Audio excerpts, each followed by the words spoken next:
Well, hello, everybody. My name is Sarah. Pearls of Wisdom and Food with Keto, under 20 most days, and then some days under 15 or 12, depending on how many carbs I'm having. And I've been liking doing the OMAD with low carbs and high fat, and it's really working out well in my life. I feel leaned out. I love that term, leaned out, and never in my whole life did I ever think that I would be leaned out at 67. I thought I would be getting the extension on the airplanes um, and not be able to go to a movie theater and things like that. And I just took it in stride. That's just the way that we age, right? So today is Monday, um, and we don't want to have a messy Monday, do we? Because tis the season to imbibe and overeat and have our fingers out and take a lick, take a bite, take something home that we shouldn't have, that we eat like a little foodie, like a little squirrel with our nut when nobody's looking. And so here we are at Monday, and we really want to be clean and abstinent each and every day, no matter what event is coming up. You can always hope that there will be something provided there for you.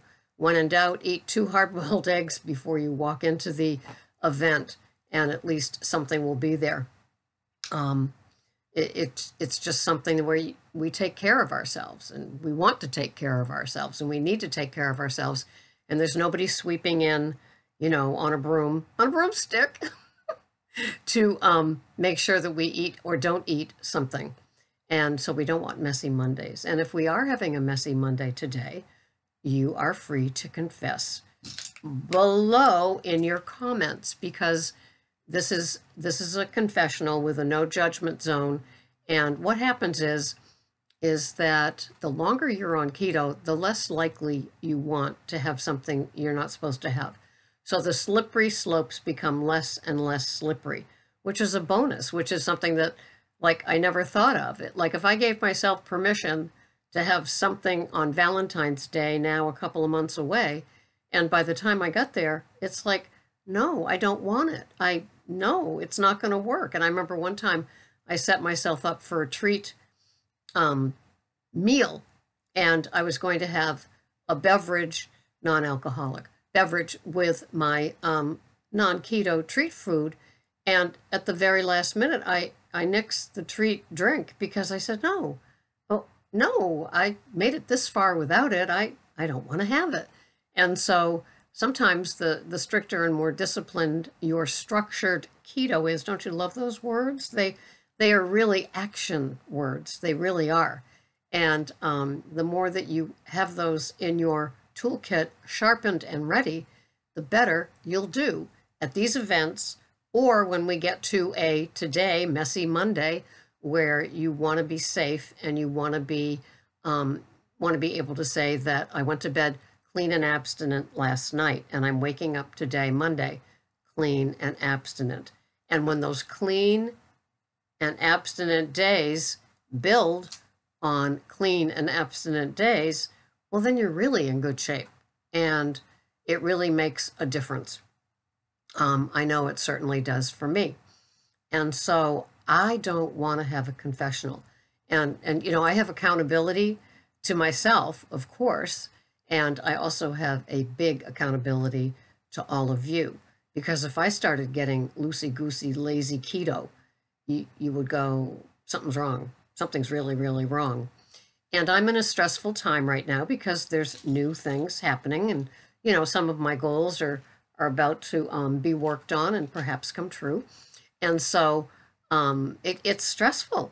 And so some of the extra time and extra guilty pleasure things that I've had in my semi-retirement haven't existed for a few weeks. It's been holiday, as well as this new goal, as well as other things. And so this funeral, the eviction, moving on to the renovation of the cottage, moving on to finding the tenant. I mean, it's been crazy. I was getting 20 contacts a day for the cottage, and some of them had no business contacting me, and others, you know, were kind of curious. And after I did rent it out to the woman that I've rented it out to, you know, I've gotten a couple of calls saying, "Is it still available?" It's like, no. And it's like, oh, you know, that missed opportunity. And we know what missed opportunities are like, right? So, and then getting used to this. This is, you know, I'm doing it from my new computer because my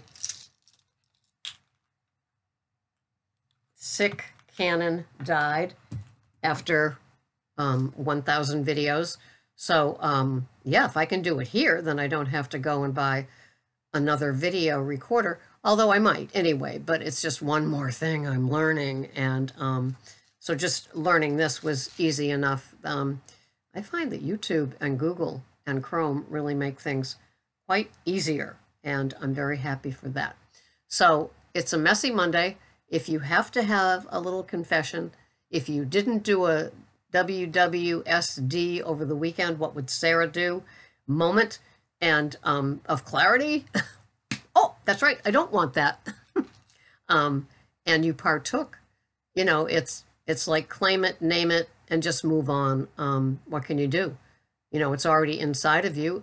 I'm not one that worries about being in ketosis and getting all excited about test strips and breathing things and taking blood and all of that. I just taking external ketones.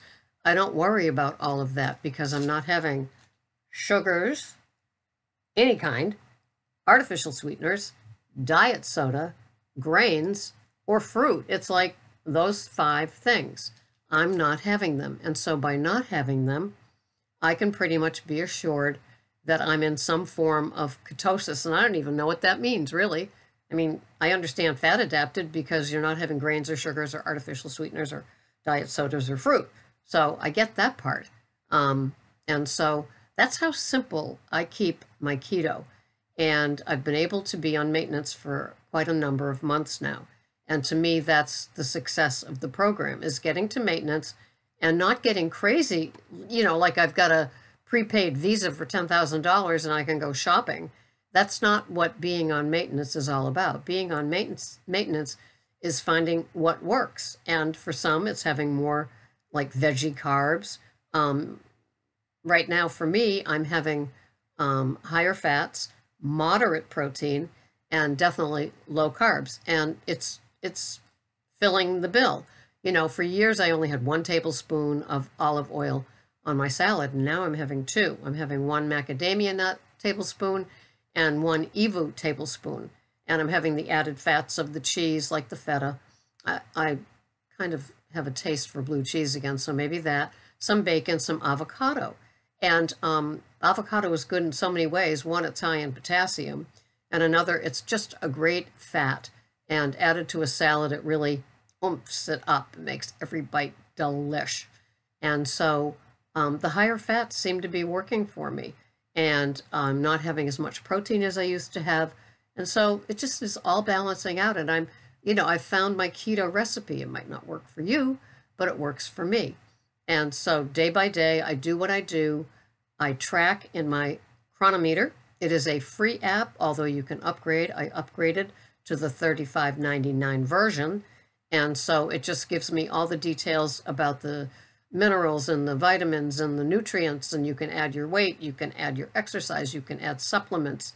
And it's just a great program, and I like it. It's simple. Each time I use it, I get a little bit better at it, so it's not as overwhelming. Because, you know, there's no whelm. There's only overwhelmed. And so, and I think my brain is becoming a little more nimble with the extra oil and the brain octane from Dave Asprey, which is MCT oil. And I think it's all working. And so that's it here. It's a non-messy Monday. I hope it's the same for you, and you can share the joy that your keto plan offers and the peace that it brings and the mood like that and the sleep like that and all the other good things that keto gives us. So stay tuned. I will see you the next time. Thanks so much for watching my keto pickles and snowflakes and turtles and just plain old peers. Thanks for watching. Bye-bye for now.